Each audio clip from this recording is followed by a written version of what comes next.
فرمان مصطفیٰ صلی اللہ علیہ وآلہ وسلم، جس کے پاس میرا ذکر ہوا اور اس نے مجھ پر درود پاک نہ پڑھا، تحقیق وہ بدبخت ہو۔ صلی اللہ حبیب صلی اللہ تعالی علی محمد صلی اللہ علیہ وآلہ وسلم۔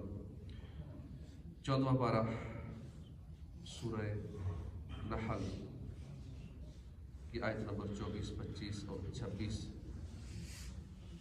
اعوذ باللہ من الشیطان الرجیم، بسم اللہ الرحمن الرحیم۔ وَإِذَا قِيلَ لَهُم مَّاذَا أَنزَلَ رَبُّكُمْ قَالُوا أَسَاطِيرُ الْأَوَّلِينَ لِيَحْمِلُوا أَوْزَارَهُمْ كَامِلَةً يَوْمَ الْقِيَامَةِ وَمِنْ أَوْزَارِ الَّذِينَ يُضِلُّونَهُمْ بِغَيْرِ عِلْمٍ أَلَا سَاءَ مَا يَزِرُونَ۔ قَدْ مَكَرَ الَّذِينَ مِنْ قَبْلِهِمْ فَآتَى اللَّهُ بُنْيَانَهُمْ من القواعد فخر عليهم السقف من فوقهم وآتاهم العذاب من حيث لا يشعرون۔ اللہ کے نام سے شروع ہے جو نہایت مہربان رحمت والا۔ وَإِذَا، اور جب، قِيلَ لَهُمْ، کہا جائے ان سے، ماذا، کیا، انزل، نازل کیا، ربکم، تمہارے رب نے، جب ان سے کہا جائے کیا تمہارے رب نے نازل کیا، قالو، تو کہتے ہیں، اساطیر الاولین، یہ تو پہلوں کی کہانیاں ہیں، پہلے لوگوں کے قصے۔ لیحملوا، اس لیے کہ وہ اٹھائیں، اوزارہم، اپنے بوجھ، کاملۃ، پورے، یوم القیامہ، قیامت کے دن، ومن اوزار، اور کچھ بوجھ، الذین یضلونہم، ان لوگوں کے جنہیں وہ گمراہ کر رہے ہیں۔ تو اپنے بوجھ اٹھائیں، اور دوسرا ان لوگوں کے بوجھ اٹھائیں جن کو خراب کر رہے ہیں، جن کو گمراہ کر رہے ہیں۔ بغیر علم، علم کے بغیر، الا، سن لو، ساء ما یزرون، کیا ہی برا ہے وہ جو بوجھ اٹھاتے ہیں۔ قد مکر الذین، بے شک فریب کیا، مکر کیا، الذین، ان لوگوں نے جو، من قبلہم، ان سے پہلے تھے، فآت اللہ، تو لیا اللہ نے، بنیانہم، ان کی تعمیر کو، من القواعد، بنیادوں سے، فخر، تو گر پڑی، علیہم، ان پر، السقف، چھت، من فوقہم، ان کے اوپر سے، وآتاہم العذاب، اور ان پر عذاب آیا، من حیث لا یشعرون، اور انہیں خبر نہیں تھی کہ ان پہ اچانک عذاب آیا۔ ترجمہ کنز العرفان۔ اور جب ان سے کہا جائے تمہارے رب نے کیا نازل کیا، کہتے ہیں پہلے زمانے کے قصے، پہلے لوگوں کی داستانیں۔ اس سے پہلی آیات میں اللہ تعالیٰ نے اپنی وحدانیت پر اور بتوں کی پوجا کرنے والوں کے رد میں دلائل قاہرہ بیان فرمائے، جبکہ ان آیات میں سید المرسلین صلی اللہ علیہ وسلم کی نبوت کا انکار کرنے والوں کے شبہات اور ان کے جوابات بیان فرمائے۔ اس کا شان نزول یہ ہے کہ یہ آیت نضر بن حارث کے بارے میں نازل ہوئی۔ اس نے بہت سی کہانیاں یاد کر لی تھی، اور جب قرآن کے بارے میں اس سے پوچھا جاتا تو وہ یہ جاننے کے باوجود کہ قرآن شریف عاجز کر دینے والی کتاب ہے اور حق و ہدایت سے بھری ہوئی ہے، لوگوں کو گمراہ کرنے کے لیے وہ کہتا تھا یہ تو پہلے زمانے کی داستانیں ہیں، کہانیاں، قصے ہیں، یہ تو میں بھی جانتا ہوں، یہ قصے میں بھی تمہیں سناتا رہتا ہوں۔ بعض مفسرین فرماتے ہیں کہ یہ آیت ان لوگوں کے بارے میں نازل ہوئی جنہوں نے مکہ مکرمہ کے داخلی راستوں کو تقسیم کر لیا تھا کہ تم اس راستے پہ کھڑے ہونا، فلاں بندہ اس راستے پہ کھڑا ہوگا، اور جو بھی وہاں لوگ آئیں گے حضور صلی اللہ علیہ وسلم کے بارے میں برا بھلا کہیں گے اور نیگیٹو باتیں پھیلائیں گے۔ کوئی کہے گا اس راستے سے اگر کوئی آیا تو تمہاری ڈیوٹی ہے کہ تم یہ کہنا کہ نہیں وہ ایسے جادوگر ہے، کسی اور راستے آیا کسی اور کی ڈیوٹی وہاں لگی ہوئی تھی، تم کہنا کہ وہ تو ساحر ہے، مجنون ہے، معاذ اللہ، طرح طرح کے اس طرح کے ان کی ذمہ داریاں تقسیم کر رکھی تھی، راستے تقسیم کر رکھے تھے۔ جو لوگ حج پہ آتے تھے یہ ان کو متنفر کرتے تھے حضور صلی اللہ علیہ وسلم سے، اور جب کوئی ان سے دریافت کرتا کہ تمہارے رب نے محمد مصطفیٰ صلی اللہ علیہ وسلم پر کیا نازل فرمایا، تو وہ لوگ کہتے پہلے لوگوں کے جھوٹے افسانے ہیں، کوئی بات ماننے کی نہیں ہے۔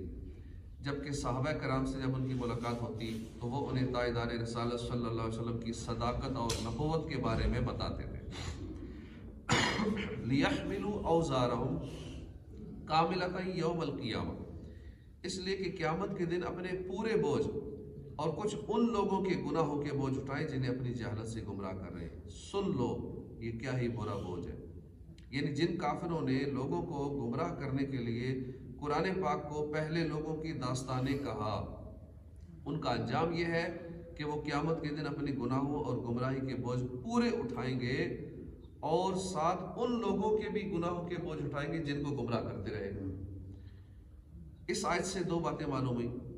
کاملتاً فرمانے سے معلوم ہوا کہ کافروں پر دنیا میں آنے والی مصیبتوں کی وجہ سے ان کے گناہوں میں کوئی کمی نہیں ہوگی، بلکہ گناہوں کی تمام گناہوں کی سزا ملے گی، جبکہ مومنوں پر دنیا میں جو مصیبتیں آتی ہیں وہ مومن کے گناہ بخشوا دیتی ہیں، مومن کے درجات بلند کرا دیتی ہیں۔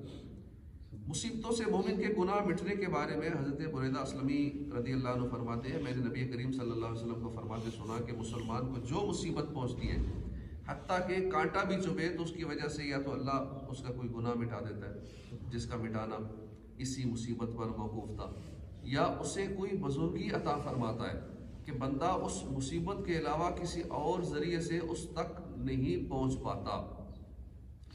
قوم کا امیر، سردار یا رہنما جو برا طریقہ ایجاد کرے اور لوگ اس کی پیروی کریں تو اسے برا طریقہ ایجاد کرنے کا گناہ بھی ہوگا، اور جو لوگ اس برے طریقہ پر عمل کریں ان کے گناہ کے برابر ایجاد کرنے والے کو بھی گناہ ہوگا۔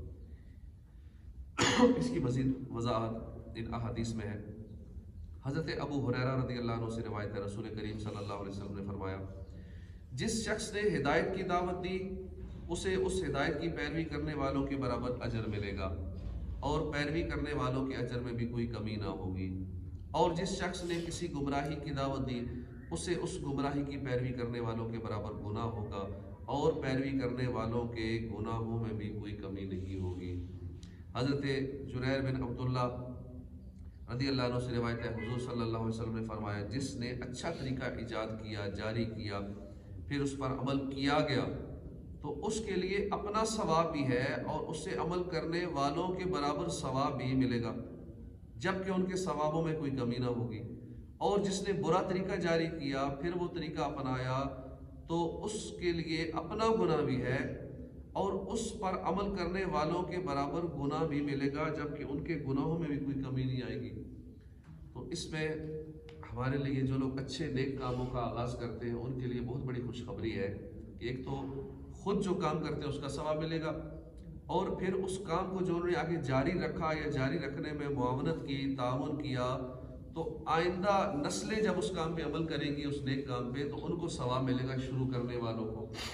اب چھوٹی چھوٹی بہت ساری مثالیں، مثال کے طور پہ یہاں پہ ہم نے کئی مسجدوں میں جو کام نہیں ہوتے عموماً ہم کوشش کرتے ہیں کوئی اچھا طریقہ، کوئی نیک کام جاری ہی رہے۔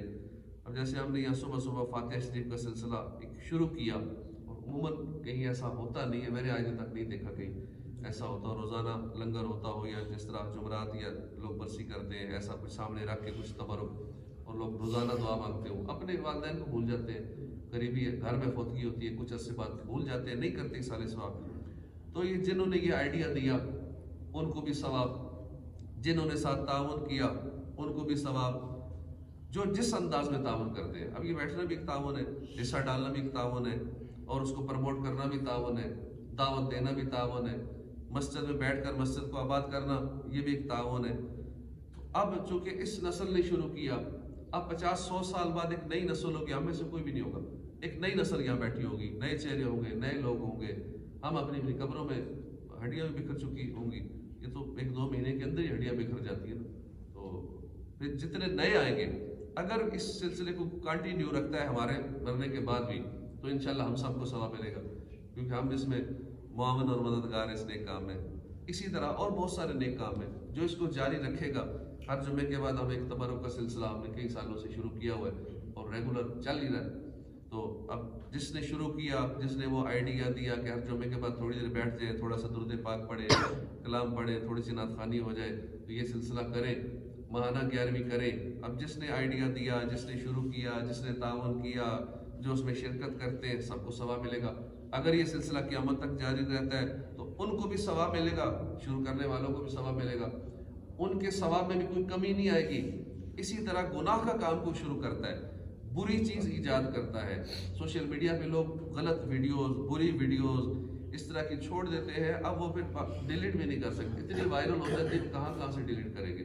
تو ایک گناہ جاریہ کا ذریعہ اپنے لیے سوشل میڈیا پہ بنا لیتے ہیں. تو اب ہمیں غور کرنا چاہیے کہ کوئی ایسی بات نہ کریں کہ جس سے اوروں کا گناہ بھی اپنے کھاتے میں پڑے. جیسا کہ اس آیت کے اندر آپ نے سنا کہ ان کا گناہ بھی اس کو ملے گا اور ان کے گناہوں میں کمی بھی نہیں آئے گی.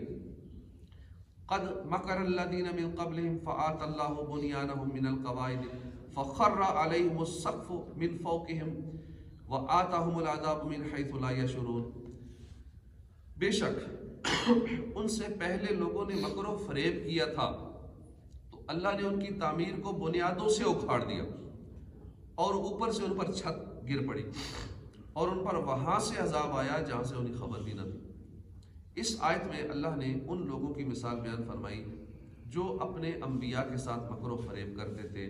اس کا خلاصہ یہ ہے کہ پچھلی امتوں نے اپنے رسولوں کے ساتھ مکر کرنے کے لیے کچھ منصوبے بنائے تھے. اللہ نے انہیں خود انہی کے منصوبوں میں ہلاک کر دیا اور ان کا حال ایسا ہوا جیسے کسی قوم نے کوئی بلند عمارت بنائی، پھر وہ عمارت انہی پر گر پڑی، سارے ہلاک ہو گئے. اسی طرح کفار اپنی مکاریوں سے خود برباد ہوئے.